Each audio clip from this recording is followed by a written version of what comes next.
먼 옛날부터 전해져 내려오는 한 전설이 있었습니다. 이 세상에는 악마가 존재하며 악마는 온갖 수단을 사용해 사람의 영혼을 뽑아 자신의 인형으로 만들고 영혼은 필요가 없어서 버린다. 이에 갈 곳을 잃은 영혼은 저주받은 물건 죄보로 탄생한다. 모두 그저 옛 전설로 생각하고 있었을 때 어느 한 곳에서는 또 다른 소문이 들립니다. 이 근처 버려진 유적으로 가면 이상한 눈이 쳐다본다. 다른 사람들은 별 대수롭지 않게 여겼지만 오늘 이야기의 주인공인 그녀는 유적으로 발걸음을 옮깁니다. 그렇게 소문의 유적에 도착한 그녀의 정체는 죄보를 사냥하는 사냥꾼이자 마녀 디아벨스타였죠. 그리고 소문에만 의지한 채 유적으로 들어가는 그녀는 마주합니다. 소문의 실체를 그리고 죄보를. 여러 죄보 중 하나인 스네이크 아이. 오늘은 디아벨스타의 사냥감이기도 한 이 죄보는 자신을 찾아온 그녀가 죄보 사냥꾼인 걸 아는지 바로 전투에 들어갑니다. 자신의 권속들을 불러 전투를 치르지만 무자비한 모습 때문에 죄보 사냥의 악마란 이명이 붙은 디아벨스타에게는 상대가 되지 않았고 결국 스네이크 아이는 최후의 권속을 부릅니다. 머리에 죄보를 달고 나타난 드래곤. 스네이크 아이 최후의 권속답게 여태 상대한 다른 권속들보다 강한 모습을 보여주며 디아벨스타를 압도하만 갑자기 나타난 거대한 늑대는 한순간에 플랑베르주 드래곤을 제압합니다. 늑대의 정체는 다름 아닌 디아벨스타가 가지고 있던 또 다른 죄보. 결국 거대한 플랑베르주 드래곤은 쓰러지고 힘을 다 소진한 스네이크 아이 앞에 선 디아벨스타. 죄보를 회수하려던 그 순간 스네이크 아이에서 틈이 생기며 이내 갈라지더니 작은 몬스터가 나왔죠. 여러 죄보를 사냥한 디아벨스타도 이런 광경을 보는 건 처음이었지만 일단 죄보를 끼고 있었기에 죄보로서 회수, 아니 동행을 하게 됩니다. 오랜만에 죄보를 사냥해서인지 아니면 처음 본 죄보의 모습에 당황해서인지 왜인지 모르게 피곤한 디아벨스타는 휴식을 취하러 거처로 돌아가고 있었습니다. 만 그런 그녀의 앞을 가로막는 자들이 나타납니다. 고블린 라이더.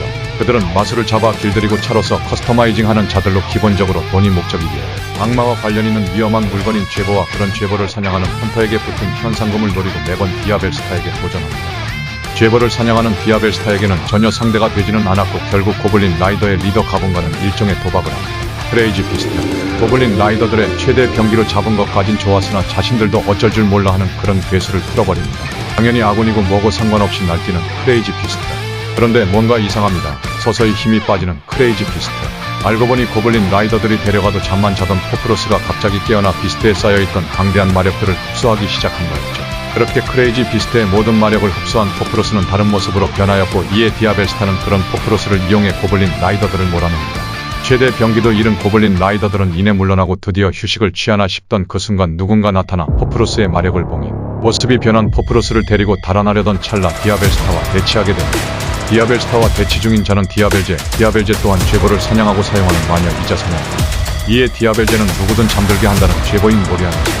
그렇게 디아벨스타는 잠에 들고 꿈을 꾸게 됩니다.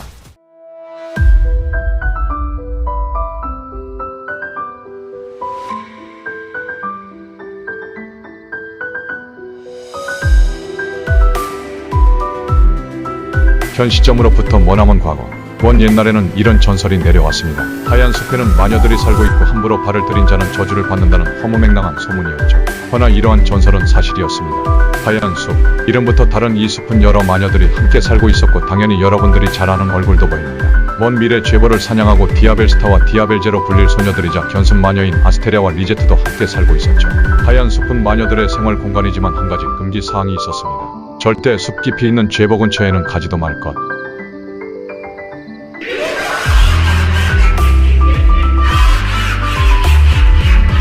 다소 이상하고 모순적인 사항이었습니다만 이 금기 사항이 만든 호기심 때문이었을까요? 아님 어떤 속삭임을 들은 것일까요? 결국 두 견습 마녀는 금기를 어기고 숲 깊숙이 들어갑니다. 그렇게 발견한 숲 깊이 자리를 잡은 죄보. 이 죄보는 다른 죄보와는 다르게 악마가 최초로 변한 죄보였죠. 사실 이보다 더 먼 옛날 이곳 하얀 숲은 과거 선대 마녀인 하얀 숲의 마녀가 자신과 함께 악마를 죄보로 만들어 봉인한 곳으로 평범한 인간들이 접근하지 못하도록 마녀들이 지키고 있던 것이었습니다. 악마는 아직 완전한 내성이 없는 견습 마녀들을 꼬드겨 그 힘을 주축으로 부활을 꾀하였지만 다행이라 할까요?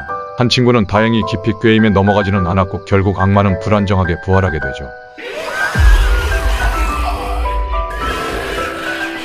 그 모습은 이 하얀 숲을 만들었고 악마를 상대했다던 마녀였지만 그 내부는 더 이상 그녀가 아니었죠. 이내 깨어난 악마는 마녀들의 터전. 자신을 봉인한 하얀 숲을 불태우기 시작합니다. 이에 깨어난 악마에 대항해보지만 불안정하게 부활을 했어도 악마는 악마. 결국 대척하던 마녀들은 하나, 둘 죄보로 변하였죠.